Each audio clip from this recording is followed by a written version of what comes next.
That's privilege. Privilege. That's white privilege. Privilège. Mais quand on parle de privilège, on parle de quoi au juste? Le privilège est le résultat d'un biais cognitif. C'est la matérialisation des idées.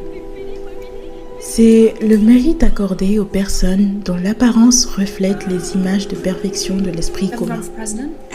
Mais ce mécanisme a également des effets néfastes. Et ces effets, je les ai vus clairement en mars 2024 avec l'annonce de la participation de la star Aya Nakamura à la cérémonie des JO de Paris. Nakamura, c'est le plus merdique de la musac. Aya Nakamura est la vulgarité incarnée. Bon. Il chante pas français.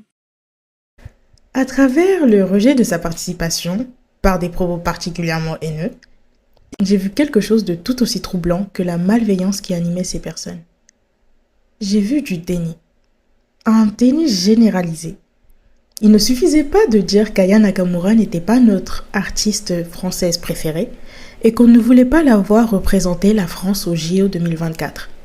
On disait qu'elle ne possédait aucun talent et l'on se comportait comme si sa renommée n'était qu'une illusion. Par ces moyens, on lui a retiré sa qualité de star et donc son mérite à être traité comme tel. Et tous les gens connus, et même sur ce plateau, personne ne fait la queue à l'aéroport. Pardon ? Ces personnes ont refusé d'accorder le traitement qu'une célébrité aurait reçu à Aya Nakamura, car l'identité reflétée par son corps est incompatible avec l'image de l'être méritant ce privilège. Et par cet exemple concret, on comprend que nier un privilège n'est pas simplement un acte de têtudesse, mais aussi une manière de remodeler la réalité par nos convictions de manière inconsciente. Et ce mécanisme, on peut l'observer à plus grande échelle dans l'histoire, parce qu'à un moment de celle-ci, la chose la plus éloignée d'un être méritant le respect était l'aspect physique d'un groupe humain. Et c'est pour vous expliquer ceci qu'aujourd'hui je vais vous présenter une mini-histoire de la banalisation de l'humiliation publique des femmes noires depuis le XVIIIe siècle dans les sociétés occidentales. Première partie, la dévalorisation humaine de la femme noire pendant l'ère industrielle. On va commencer cette petite histoire avec la révolution industrielle qui a débuté au XVIIIe siècle en Angleterre et au XIXe dans des pays comme la France ou la Belgique. Et on va commencer par cette période de l'histoire parce qu'elle a marqué un tournant dans la représentation des femmes. Et pourquoi est-ce que cette période-là a marqué un tournant dans la représentation des femmes? Parce que, au fur et à mesure que les sociétés s'industrialisent et que les modes de vie changent, les gens commencent à remettre en cause des anciens enseignements, et notamment les enseignements de l'Église.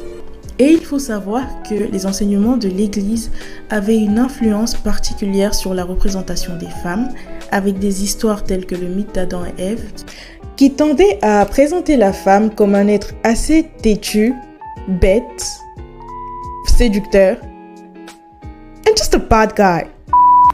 Mais avec la perte de légitimité et de représentation de l'Église, une nouvelle image de la femme apparaît. La création de l'image de la femme pure. La femme pure ou prude est une femme délicate, docile et innocente. Son innocence et sa délicatesse donnent envie de la protéger. Et il faut savoir qu'on la retrouve un peu partout maintenant dans l'art, dans le cinéma ou dans la littérature, avec des personnages comme Anastasia Steele dans 50 nuances de Grey, ou même tous les personnages principaux féminins de fanfiction Wattpad depuis 2016. Oui. Mais l'image de la femme pure nous intéresse parce que, à l'époque, lorsqu'une femme se rapprochait de cet idéal, elle bénéficiait d'un privilège. Et ce privilège-là, c'est le privilège de la protection. Et c'est cet avantage qui va pousser les femmes noires à vouloir atteindre cet idéal. Parce que pendant cette période, dans la période industrielle, qui coïncidait avec la période coloniale, les femmes noires étaient particulièrement vulnérables. Pendant la période coloniale, la supériorité de la race blanche se matérialisait en partie par la domination des corps des femmes noires. Et cette domination a été confirmée par de nombreux intellectuels tels que... Petite minute prononciation, c'est Leisha Bajini, qui dans son livre « La femme noire victime des violences coloniales dans l'AOI » écrit « La femme indigène est particulièrement victime des violences infligées durant la colonisation. Victime de classe, en tant qu'appartenant au peuple colonisé considéré comme inférieur par les colonisateurs italiens. Victime de sa race, les Italiens blancs s'estimaient supérieurs aux Noirs. Victime de son sexe, en tant que femme jugée inférieure à l'homme. » De manière assez paradoxale, mais pas vraiment connaissant les humains, mais bon, de manière assez paradoxale, au fur et à mesure que l'image de la femme blanche se purifiait, l'image de la femme noire, elle, connaissait une route complètement opposée. L'antipode de la femme prude, la femme noire, martyre de la société.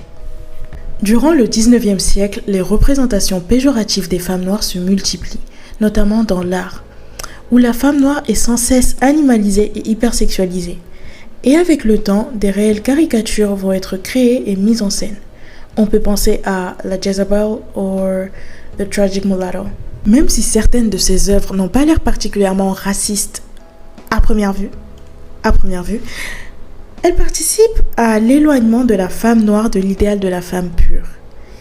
Et donc, elles rappellent que la femme noire n'est pas une femme comme les autres et surtout pas une femme respectable. Et donc, elle n'a pas le droit d'avoir ce que les femmes respectables ont, c'est-à-dire une famille, avec des enfants et un mari qui l'aime. Et même si, bon, pour nous, maintenant, cela n'a pas l'air d'être aussi tragique que ça, pour l'époque, ça l'était.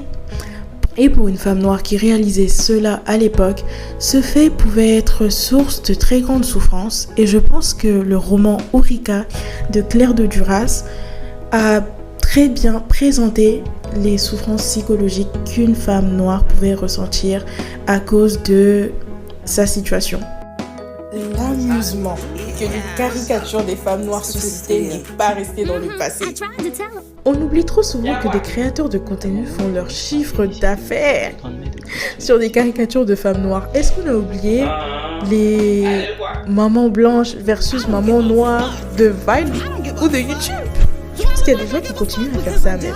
Mais bon, oui, tellement ces représentations ont eu un impact réel sur la manière dont les femmes noires étaient traitées à l'époque, que les hommes noirs ont créé tout un mouvement pour élever leurs femmes. The Politics of Respectability. The Politics of Respectability était une réponse à l'humiliation subie par la communauté noire à cause du dénigrement des femmes noires. On crée des associations telles que le National Training School pour apprendre aux femmes noires les valeurs bourgeoises telles que la pudeur et la bienséance. Bon, si cette vidéo existe, c'est que cette stratégie n'a pas très bien fonctionné. Ce qui est déplorable. Mais bon, passons à la conclusion. De cette vidéo, je pense qu'on peut retenir quelque chose de très simple, une leçon très générale de la vie. C'est que entre ce que nous sommes et ce que les personnes pensent de nous, parfois il y a une différence.